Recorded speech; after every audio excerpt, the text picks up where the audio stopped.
Hello everyone, this is Curtis Duncan, and today I want to do a video on the scam, the dietary scam, known as the raw food slash vegan diet.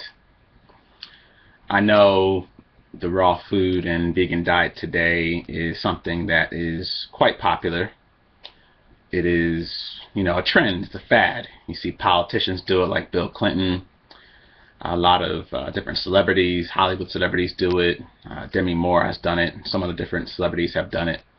And it's trendy. It's a popular trend. And due to the really, really bad health crisis that we have in this country, I can see why it has become a very popular trend, because people are concerned about their health. And they're wondering why, everyone's getting afflicted with all these different diseases: cancer, diabetes, heart disease, high cholesterol, high blood pressure, etc. And I think it is commendable that people are beginning to question the conventional dietary dogma put out by the USDA, the government, nutritionists, big agriculture, the food companies, etc. And I was one of those people who questioned things. I didn't accept the fact that people had to be sick. I didn't accept the fact that all these different diseases that we were seeing were natural, and I questioned whether it was really important for me to consume meat. So I think a lot of people out there who are vegetarians, are on the right path, and do have some very important skills, particularly the skill of critical thinking, which requires people to always question everything. But the facts do remain that the vegetarian, vegan, and raw food diets are scams. And I actually was a vegan, a raw foodist for about 4 to 5 years. I did it started doing it when I was, I believe, 22. I was listening to this health lecture, and this lady was talking about how we need to get off the dead flesh of animals, and she used these very, very powerful kind of fear-provoking words, and made me think, because I had been a vegetarian once before when I was in college, when I was 19, because again, I was always the type of person who questioned everything. Everyone around me was just kind of eating all the Raisin Bran and drinking all the milk, and I was like, well, is this really healthy for us? Because I began to just kind of be interested in health when I was 18. And then, it progressed to where when I was 19, I actually decided to become a vegetarian. And it was hard because I had a historically black campus called Hampton University. And, it was not a vegan-friendly cafeteria at all. So, most of my days actually I was just eating milk and Raisin Bran and peanut butter and raisin sandwiches.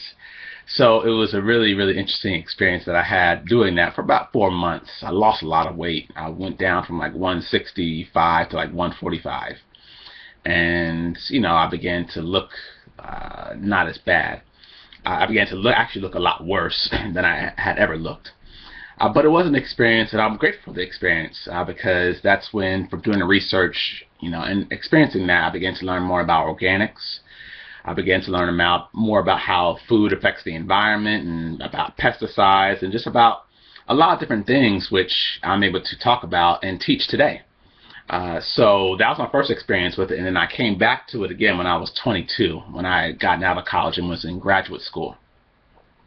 And I did it for about for about 4 years, until the age of 26. And then I stopped doing it because I came across some research which, proved to me, number one, that meat is not the cause of disease. Number two, that everything I believed about veganism was essentially a lie, how it's better for the environment, how it's better for your health. And I began to see that, there are a lot of people out there with agendas, a lot of vegetarian health experts with agendas, because veganism is essentially a religion. It is a religion that people have to adhere to, otherwise they'll go to the dietary hell known as heart disease and early death. Of course, that's what the vegetarian health experts state. And with books like the China Study and some of these other propaganda books put out there, the vegetarian movement has really, really taken hold of many people's lives. And of course, again, just like with any religion, there's always going to be, more and more information to help people maintain their dietary dogma. So every time, there might be some conflicting information that says, oh, well, it's not really that healthy to be a vegan. Here comes some vegetarian health expert to put out some more information stating that it is healthier to be a vegan and that you do need to do it and that meat does cause disease and colon cancer and etc. So again, just like with Christianity and some of these other major religions, there might be someone who comes out there talking about the Christ conspiracy and how, Jesus didn't exist. And then here comes the new TV show, The Bible, which shows Jesus dying for our sins and etc. That's neither here nor there. I respect everyone's religious views. But it remains true that the vegetarian and raw food diet is a scam. And my experience with it, I had a pretty good experience with it. I'm glad I did it because, again, I was able to learn a lot about health. Because for me, being a vegan and raw foods was about health. It wasn't about, me trying to prove myself like a lot of vegetarians try to do because they have low self-esteem. So they actually become vegans as a way of gaining value, gaining identity, so they can feel better about themselves, particularly if people believe that they're worthless. It's this common thing that people oftentimes take on these identities, these titles, status objects, driving nice cars, etc., in order so they could feel better about themselves. But for me, it was more so about me just wanting to be healthy and me wanting to live a long and prosperous life. So that's the reason why I did it. And, for a while I had lost about 30 pounds, and I was like almost down like to 125. And a lot of people were frightened for me and thought I had HIV, and I looked really, really skinny. I looked at pictures of myself a long time ago, and I looked pretty bad. And I know the reason why I looked that bad, because I was eating a diet that was extremely low in protein, and I really looked emaciated, and it was bad. And I looked at pictures of myself, and everyone else was seeing, like, Curtis, man, you look horrible, and what's going on? You need to change this diet that you're on. And, I thought I was just losing waste. But, again, that's a typical myth that you hear from many vegetarians. Oh, well, if you're losing weight and you look emaciated, you're just losing waste. No, you're deficient in protein. You're not losing waste. You look like a poor African or someone who's malnourished, because the vegan diet is a diet of malnourishment, because it is deficient in so many different things, which includes protein, and I'll elaborate on that later. But overall, I did gain my weight back because I was consuming a whole bunch of fructose, sugar, which makes you put on weight. And an interesting thing that happened to me when I was a vegetarian, when I actually cut out the agave nectar, which I was consuming a lot of, I actually lost about 10 pounds just on my own. So I'm kind of down now to around about 155, when I was always traditionally about 165. So, my experience with it was really good. I wasn't like totally sickly like some people become when they become vegetarians for about 10 years or so, and all the nutritional deficiencies really begin to set in. I didn't have like any really major problems, but I was craving meat. I was craving eggs. And I just wasn't happy, eating all these nuts and sprouted seeds and all this other crap they have out there for vegetarians. It just wasn't fulfilling. It didn't taste as good as as some wild caught salmon and some scrambled eggs. I mean, the first time I had scrambled tofu, I wanted to spit the crap out because it just tasted like cardboard. Soy is just so disgusting to me, and it's really, really bad. And I don't see how people live on that type of food, soy milk and all sorts of crap that people eat. But I didn't like it, and I was craving meat, and I was coming across more information from different health experts. Dr. Mercola, a colleague of mine and friend, her name is Makeda Valletta. She, put out some information. I was going to come across all this information which really, really challenged my beliefs. And I knew then that, I had been brainwashed. I had been manipulated. Everything I thought about the vegan diet was false. And they really do use some very, very sophisticated mind control tactics in order to promote people to become vegetarians. They use guilt. You're a meat eater. So they use that whole guilt factor. They use, they use the whole meat is murder thing. And that also gets into the whole shame factor too, because they try to make people feel bad for being meat. Just like religious folks make people feel bad about being sexual. You're a sinner. You're a slut, you're a whore, all these other different words that they use, to shame people, to demean people, to make them feel bad about being sexual.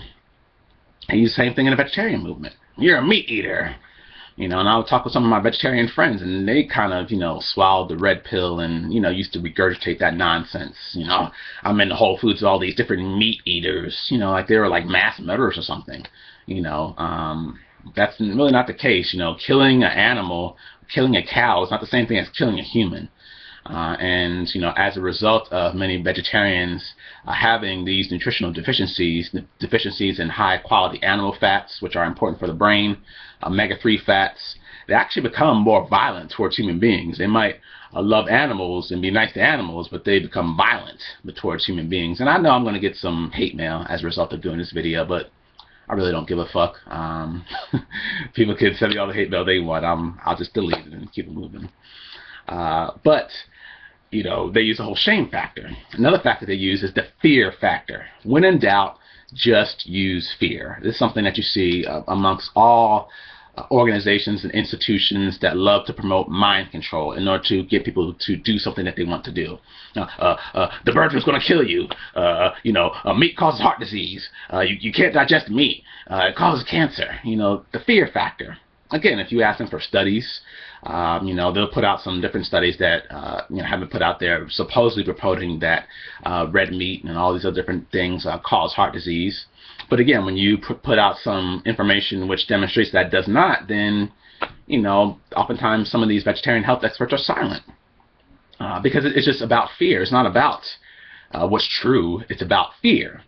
It's about getting people to get off of meat. And I've heard many different animal rights activists state that the reason why they put out some of these propaganda articles about how animals are mistreated, which again, I don't support the mistreatment of animals, about how meat causes disease, is because they just don't want people eating animals. Well, hell, if that's the case, then, I might put out an article saying broccoli will kill you, or broccoli will cause heart disease, because I might have a problem with people eating broccoli. I might love broccoli. I might want to see broccoli grow and prosper instead of being eaten by human beings.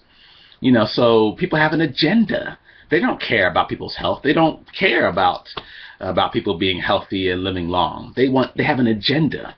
Just like many different, religious cults have an agenda. They don't care about the truth. They want to bring in, blind believing followers so they can, of course, bring in some of that good money that some of those followers have. It's not about, them helping these people out with some of their issues, mental issues, addictions, low self-esteem, etc. It's about their agenda and dogma and people blindly following that dogma. So they use fear. They use guilt. Meat is murder. They use shame. You're a meat eater, trying to make people feel bad for being meat eater when, human beings are omnivores. We're supposed to eat meat, just like we're supposed to be sexual. So anytime anyone tries to make you feel guilty about being sexual or about eating meat, they're trying to brainwash you, whether they know it or not. They also use lies.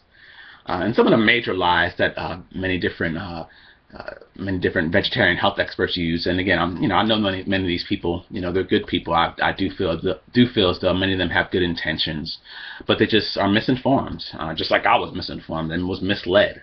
And again, I used to put out some of this information too, so I guess me making this video is a way that I'm trying to absolve my sins. But nonetheless, for example, one of the major myths put out there, nutritional myths, is that meat causes heart disease, and it doesn't. And the reason why is because, number one, just thinking critically here.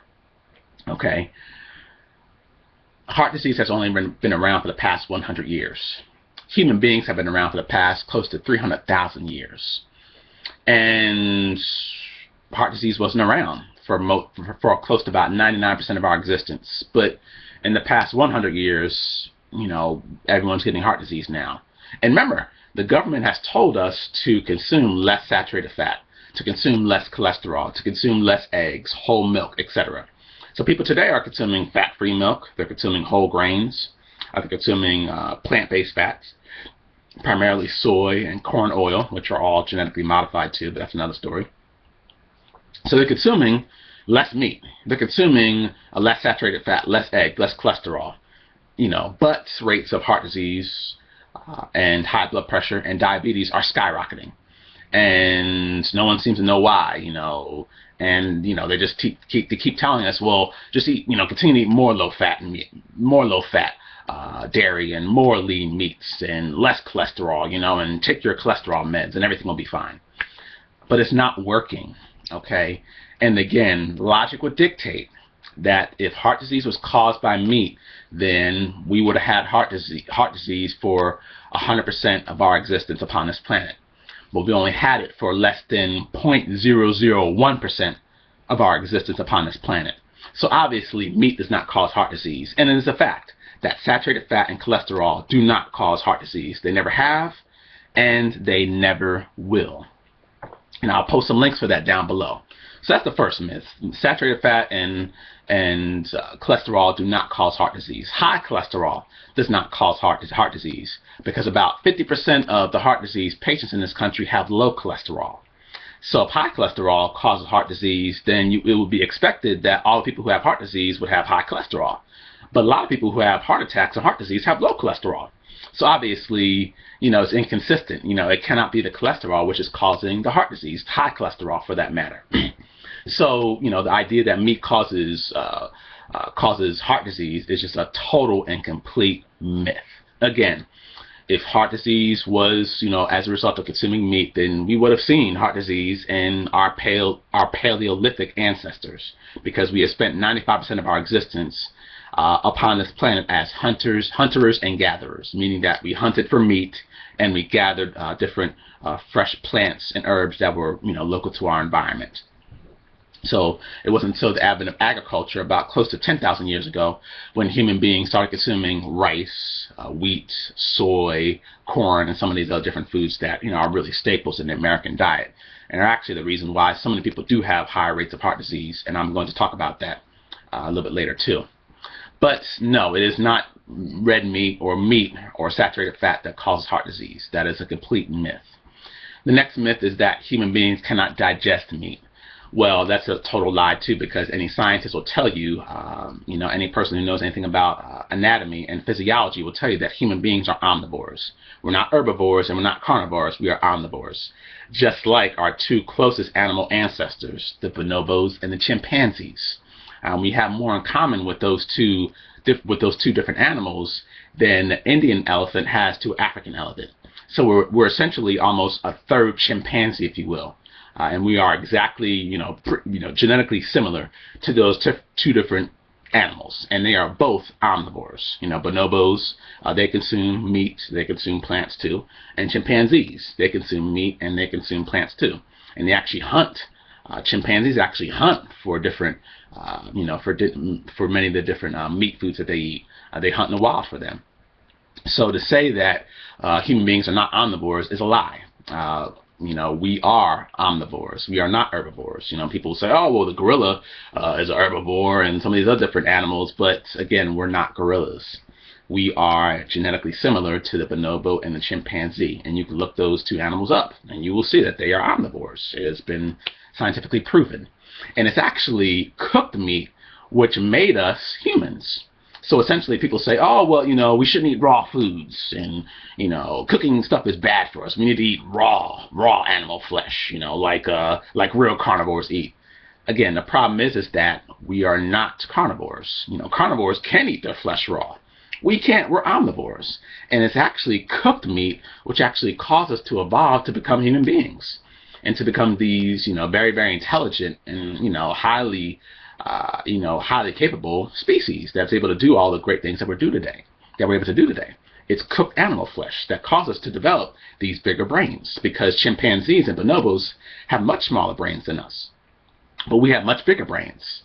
And it's been proven scientifically that that's the reason why the advent of fire close to almost 300,000 years ago, and us cooking the different meat that we hunted caused us to become humans and cause us to develop these bigger brains. So when people say, oh, we're not supposed to eat meat, that's a lie. We actually cannot digest cellulose, which is fiber. which is found in mostly plants, but we can digest what meat is comprised of, fat and protein. Any person who tells you that we cannot digest meat, then explain to me how we can digest nuts, or how we can digest avocados, or some of these other different foods which contain fat and protein. Because many different plant foods contain fat and protein. Of course, plant foods are not a good source of protein, but nonetheless, hemp contains plant and protein, and people can digest that. Nuts contain fats and protein. People can digest that. So if you're telling me we cannot just digest fat and protein, then, I don't know, what planet you live on, but we can. And that's the reason why many other different foods besides meat contains fat and protein, and we do have the digestive enzymes to digest some of those different things. So it is a lie that we cannot digest fat and protein. Now, other thing that they say as far as animal foods, they cause cancer. And it is partially true that animal foods can cause cancer, primarily because of the way they're raised. It's not that red meat causes colon cancer. It's that if you're consuming red meat, which comes from factory farm, which has been raised on genetically modified corn and pumped full of hormones and pumped full of antibiotics, then you will increase your risk of developing colon cancer. But it's also carbohydrates, which can cause you to develop colon cancer too. So if you eat a high carbohydrate diet, which many vegetarian diets are, essentially, then you will increase your risk of developing colon cancer, and that has been demonstrated. It's also been demonstrated that most cancer cells actually slurp up glucose, which again is derived from consuming carbohydrates. So many vegetarians out there, they're consuming oats, they're consuming wheat, they're consuming quinoa, they're consuming all these different grains, fruits, and essentially carbohydrates. So they're significantly raising their blood sugar the whole time. And high blood sugar actually is what actually feeds cancer, because high blood sugar stimulates the production of insulin. And whenever you are consuming excess carbohydrates and you're raising your blood sugar, that's going to raise your insulin levels, and insulin actually stimulates and causes cancer tumors to grow. So that's the reason why, one of the reasons why it's not really just meat that causes cancer, it's actually carbohydrates which cause cancer. Fructose, and any type of high glycemic carbohydrate. That has been demonstrated in many other scientific research, and hence the reason why it is not healthier to become a vegetarian. Another thing that vegetarians, many other different vegetarian proponents like to put out there is that eating meat is bad for the environment. And again, there is some partial truth to that, because if you're eating factory farm meat from these very concentrated animal feeding operations, then that is really bad for the environment. And primarily, the main reason why it's bad for the environment is because all these animals are grain fed. It is not natural to consume animals which are fed grains. We're supposed to consume animals which, are eating grass and some of the wild vegetation. That's why it's a lot healthier to consume grass-fed meat, grass-fed dairy, grass-fed butter, etc. Those products are great for you, and I do not recommend that people ever consume any type of industrial meat that's produced from a factory farm. That's horrible. But again, the reason why it's so bad is because the factory farms themselves, generate massive amounts of pollution, and they're actually grain fed. So meaning that you have to actually cut down all these different trees, and they're doing it right now, right there in the Amazon rainforest. They're cutting down all these rainforests. They're cutting down all these grasslands, in the Midwest, in order to produce these huge monocultures of corn and soy, in order so those products and crops can be used to feed the animals that we eat. And that in itself, just the massive amounts of oil that's required to produce all the corn and soy that we grow in this country, the oil that's utilized to produce the pesticides and the fertilizers, the oil that's used to transport all the soy, from Brazil and from China and from all the other parts of the globe, and even transfer from Iowa to here to, for example, a factory farm here in Georgia. That requires a massive amount of oil, and this has been demonstrated by many different authors, such as the gentleman Michael Rupert, who actually created the film The Collapse, and Michael Pollan, who wrote The Omnivore's Dilemma. Those are some two different resources that you can check out to learn about how our whole agricultural system is just totally dominated by oil and uses massive amounts of oil.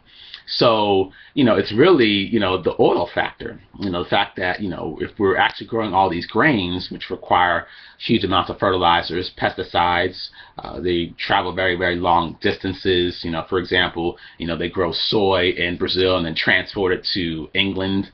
I mean, think about the amount of oil that's used. People in England are eating pasture-raised products. They're eating soy grown in Brazil, which is almost 15,000 miles away. So, how can eating meat be bad for the environment when, people aren't really even eating close to the local environment? If you're actually eating grass-fed cows, for example, there are many different grass-fed animal producers here in Georgia where I live, and I consume those products. But if you're not eating local to your environment, then it is going to be bad for the environment. But just blindly state that eating meat is bad for the environment and causing global warming is just not true. And I'll post some links for that down below, which demonstrates how it is not really the methane, which is really bad for the environment, but it's the way that our whole agricultural system is structured today, with the monocultures of soy and corn and wheat. The huge amounts of pesticides and fertilizers, which again are as a result of having these huge monocultures, and the huge travel distance that has to occur from transporting something from Iowa to Georgia and then up to Pennsylvania, because just the whole food distribution system in this country is just totally bad. So no, eating meat, particularly if you're eating local meat, pastured meat, is definitely not bad for the environment. That is just, again, it can be bad if you're eating grain-fed meat, which was the reason why I do not promote grain-fed meat. If you're eating meat that's been grown with genetically modified corn and soy, as most of the meat these days that people consume is grown with. If you're eating meat that's been raised with pesticides, again, that is bad for the environment. But if you're eating local meat, healthy meat that's been produced in an organic way, and incorporates and uses some of these other more natural organic methods to farming, then it's not going to be a major problem. And there's been many different farmers, such as Joel Salatin, who's actually in the film Food Inc., who has been able to grow huge quantities of meat in his local farm up there in Virginia, and has actually been able to increase the amount of topsoil and help to sequester the amount of carbon that is generated from his activities. So again, that idea that eating meat is bad for the environment is just, that's just a total misnomer. It's really about what foods you eat and how they're grown. If you're eating soy, even if you're eating organic soy, which is usually produced on huge monocultures, that is bad for the environment. If you're consuming wheat, that is bad for the environment. If you're consuming corn, that is bad for the environment. If you consume sugar, that's bad for the environment, because most of those crops have to be produced through monocultures. And when you create monocultures, you have to cut down and kill everything. And this has been demonstrated and discussed in the book The Vegetarian Myth by Laurie Keith, which is an awesome book that I recommend for any person, whether you're a vegetarian or not. It's a really, really fantastic book. I myself learned a lot from reading that book, and I think that that book is, a really, really important book for people who want to understand how this whole toxic and tyrannical agricultural system works, and how it's really destroying us and destroying the planet. So that's a really, really good book that I recommend that people check out. Now, to get into the dangers of the vegan diets. Well, number one, I mentioned the high blood sugar aspect. You're actually more likely to, get heart disease as a result of consuming a more plant-based type of diet than you are consuming a heavy meat diet. And again, the reason why is because saturated fat and cholesterol-rich foods do not cause heart disease. It is actually high blood sugar which causes heart disease. Hence the reason why, and here in America, everyone has heart disease, because everyone has extremely, extremely high blood sugar as a result partially of insulin resistance and consuming very high glycemic grains such as wheat.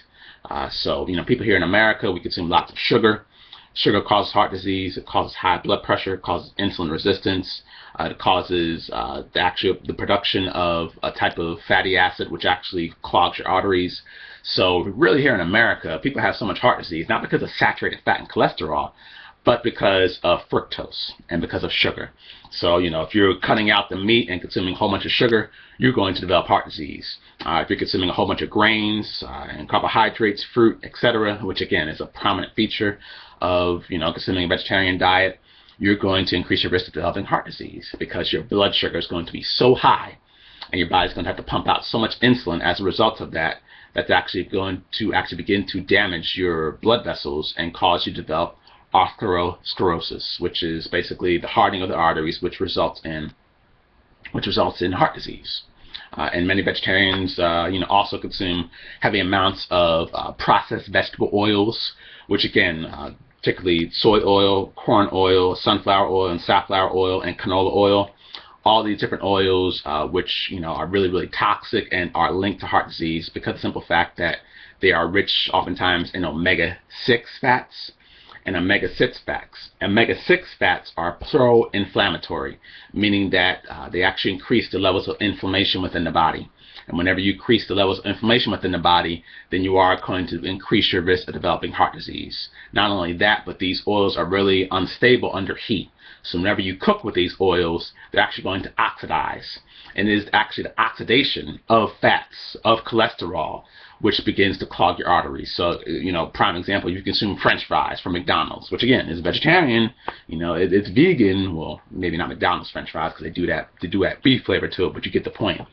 If you consume French fries, again, you're going to raise your blood sugar from consuming the starch, the potatoes, and not only that, you're going to consume a highly rancid, oxidated fat, which again, when it actually gets into your bloodstream, is going to actually oxidize and begin to clog your arteries, because it is the oxidation of cholesterol which results in heart disease. Not just having high cholesterol, the cholesterol has to oxidize. And when you consume oxidated foods, or foods that have been oxidized, or you consume foods that are high in carbohydrates or high in sugar, that's what's going to cause the heart disease, not the saturated fat in the meat. Another thing, potential danger to the vegetarian diet is just it's a diet of malnourishment. So it's deficient in zinc, which is important for the immune system. It's deficient in vitamin D. I know primarily we get vitamin D from being out in the sun, but many other cultures are not able to get as much sunshine, so they have to rely on consuming animal products, particularly like cod liver oil, which is something that they consume a lot of in Norway and other different Nordic countries. They have to rely on that because that cod liver oil is actually really rich in vitamin D. And vitamin D can only be obtained from animal foods. So, again, it's found like in some other different, it's found like in eggs. Of course, they added to it. And again, I don't recommend that, you consume foods that have been fortified with vitamin D3. But, for example, if you are in a Nordic region or in a country such as Scandinavia or Norway, then you have to rely on something like cod liver oil in order to get adequate amounts of vitamin D. So many different vegetarians, because you can only get vitamin D3 from an animal-based source. Primarily, they produce it from sheep, from lanolin, or from sheepskin. Then many different vegetarians are going to be deficient in vitamin D. As I mentioned, plant foods are really, really poor sources of protein. I know many people say, oh, well, you don't have to eat meat in order to get your protein, but you actually do, because plant sources are usually very low in protein, and even if it does contain protein, it's incomplete protein, and that's one of the reasons why I see many vegetarians out here and raw foodists who are emaciated. They're emaciated because they're not getting adequate amounts of protein, because plants are incomplete proteins, and they're usually very low in protein. So you have the whole protein deficiency. You have the saturated fat and cholesterol deficiency, which is important for your brain to work properly. This is one of the reasons why many vegetarians do become a little more aggressive, psychotic, neurotic. It's not because they're bad people. They're not bad people. They're just on a diet of malnourishment, and that's why they're not functioning properly, not behaving in more humane and sociable manners. They're behaving in more antisocial manners. They're being passive aggressive. They're attacking people, etc. And I know I've been there. I've had many different issues, mental issues. When I was on a vegetarian diet, I was really, really depressed. I was suicidal, and again, I had other issues going on. But being on a vegetarian diet did not help with some of those issues that I had. So you have the whole high quality animal fat deficiency. Then you also have iron deficiency, which again, you can only obtain iron from consuming animal foods. Plants contain non-heme iron. Your body needs heme iron in order for you to get adequate amounts of oxygen throughout the body. So, that's another one of the reasons why it is bad to be a vegetarian. Also, you have the vitamin B12 deficiency because there are no plant foods which contain vitamin B12. And you also have a testosterone deficiency, which for many men, the testosterone levels are already going down as a result of consuming a lot of the chemicals. But when they get on a vegetarian diet and consume high amounts of soy in particular, because a vegan diet in itself lowers your testosterone levels because it's low in cholesterol, usually lower in vitamin D because you have to, there are many different plant foods which do contain, vitamin D in it. For example, liver. That's why many different cultures consume high amounts of liver. And, also you're consuming less fat. You're consuming less saturated fat, and you're consuming more polyunsaturated fats. So all these different things tend to lower your testosterone levels. So this is important for men and for women because testosterone is what actually fuels your sex drive, and it actually keeps you healthy. So if you're a man, you're going to have less libido on a vegetarian diet for this reason. And if you're a woman, you're going to have less libido too, because testosterone is what's important for you having a healthy sex drive. And again, I mentioned the high blood sugar. So, and that's one of the primary reasons why, the vegetarian diet is so dangerous, because it's such a high carbohydrate diet, and our bodies are not meant to metabolize that many carbohydrates, consuming all this fruit, quinoa, etc. And the vegetarian diet is also deficient in omega-3 fats. Many people say, oh, well, flax has omega-3 fats. No, it does not. Flax has ALA, alpha-linoleic acid, which is not omega-3. It is omega-3 fats are EPA and DHA, which are important for the proper functioning of your brain. And your body does not convert ALA, and if it does convert it, it converts it at a very, very extremely low ratio.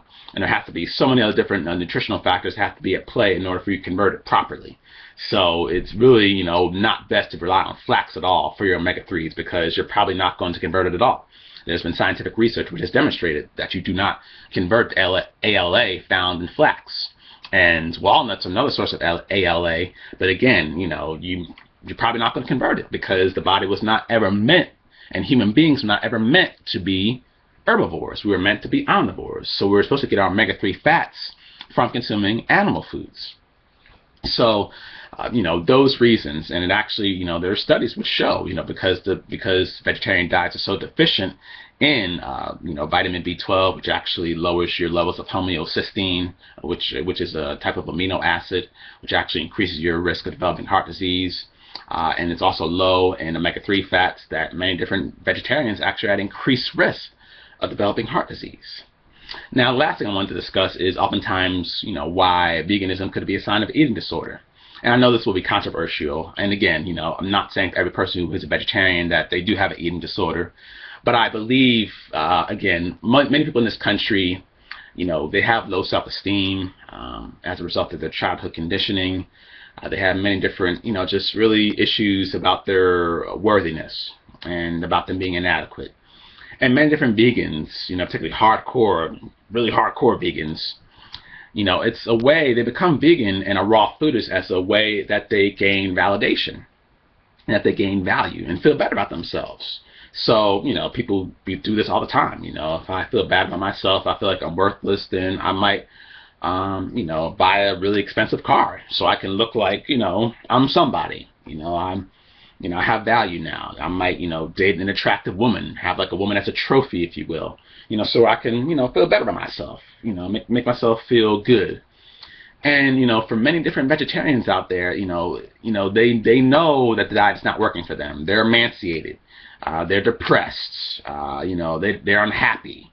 They feel as though that, something is just amiss, and you find many different vegetarians who kind of like, they go from extremes, they're hardcore vegetarians one day, and then they're, eating dairy and fried chicken the next day, and it's just, they're all over the place, because they have all these different food cravings and other issues. And again, that's a sign of an eating disorder. That's a sign that you have low self-esteem, and many different vegans do have this. And I know, because I used to have really, really bad self-esteem issues. And I became a vegan as a way that I gained value, as a way that I sought to feel better about myself. I'm not a bad meat eater anymore. It's really a really, really deep psychology. And for many vegans, it's totally unconscious. But, I do encounter many different people who do adopt the raw food and vegetarian diet who just become so dogmatic with it, so hardcore. Even when it's not working with them, they just refuse to change. They'll do it for 10, 15, 20 years and will not change. They look horrible. They look like, that they're about to die because they're so emaciated. They're obese. They're depressed. They have libido issues. They know something is wrong. They're craving meat, but they don't want to eat it. And this is a sign of eating disorder. This is a sign that you need to love yourself more and that, you actually have a problem. So, my message is, again, that the vegan/raw food diet is a scam. Dealing with the whole raw food diet, again, people say that you shouldn't cook your food. Well, again, I provided information that cooked meat is actually what, helped us to become humans, and that cooking our foods actually makes them more nutritious and digestible.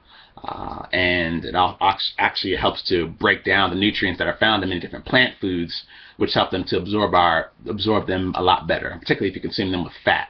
So, for example, if you're consuming spinach, it's best to consume spinach like a cream of spinach, like with some organic cream and some butter and some cheese if you want to consume that.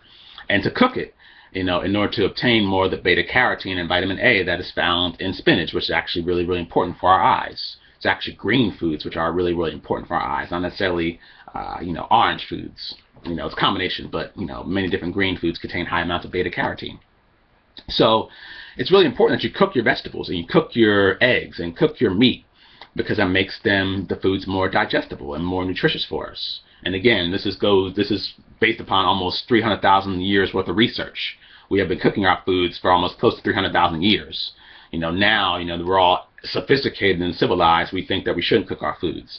And again, you shouldn't cook fruit, because you can consume fruit right off a tree. You shouldn't, pasteurize your milk. You shouldn't pasteurize your orange juice, but you should cook your meat and your vegetables, and it's been proven, and I'll provide some links down below, that cooking your foods makes them a lot more nutritious, particularly if you're consuming meat and veggies. So that's my message. Again, people out there who wish to continue to be vegans and vegetarians, I respect that. I understand. I know there are many different, vegetarian zealots out there who continue to put out misinformation, because they themselves cannot be wrong because of their egos. So they're going to continue to hold on to this thing. Again, we do live in America. It's all based upon capitalism. So people will just, invent some bullshit in order to make some money. And I do believe that many different vegetarian health experts out there are just, they know it's a scam, and they're not probably even vegans themselves. But, they have to, come up with a myth in order to make some money. So, I respect people who wish to continue to remain there. Again, I'm just putting out this video so that that it's a scam. And I recommend that you check out the book, The Vegetarian Myth, and you check out the website, beyondveg.com. It's beyondveg, BEYONDVEG.com. And check out some of the links I'll post down below, and do your research. Think critically. Evaluate the information that I'm putting out here, and evaluate information that's been put out there by many other different health experts who do not promote the vegetarian diet, and think critically. Think critically. Am I still struggling with weight issues? Am I emaciated? How do I look? How do I feel? Am I depressed? Am I craving animal foods? Do I have self-esteem issues that are driving me to become a vegan? Consider all those different things. And, really, begin to evaluate, where you're headed with this, because you could be headed down, a bad road. I mean, there are many different vegetarian health experts who have died as a result of their vegan diet, because they consume so many carbohydrates, so much sugar, so much potatoes, wheat, etc., all which raise your insulin levels, and they've died as a result of it. So that's my message. Again, I've been there, so I totally understand. I'm not here to judge or put down anyone for their choices. I understand, and I'm just here to be a messenger, so don't kill the messenger. Again, just evaluate this information. Please share with others, because this video is something that I really have wanted to do for a while. And check out those resources that I put down below. And if you'd like to learn more about nutrition and what you really need to do in order to be healthy, definitely schedule a consultation with me. I'll deliver to you the world's best health and nutritional information. That's something I've been studying now for the past close to about almost 10 years now, independently. So I could definitely help you out with whatever health or nutritional issues you have. Thank you again for watching this video, and many peace and blessings to you.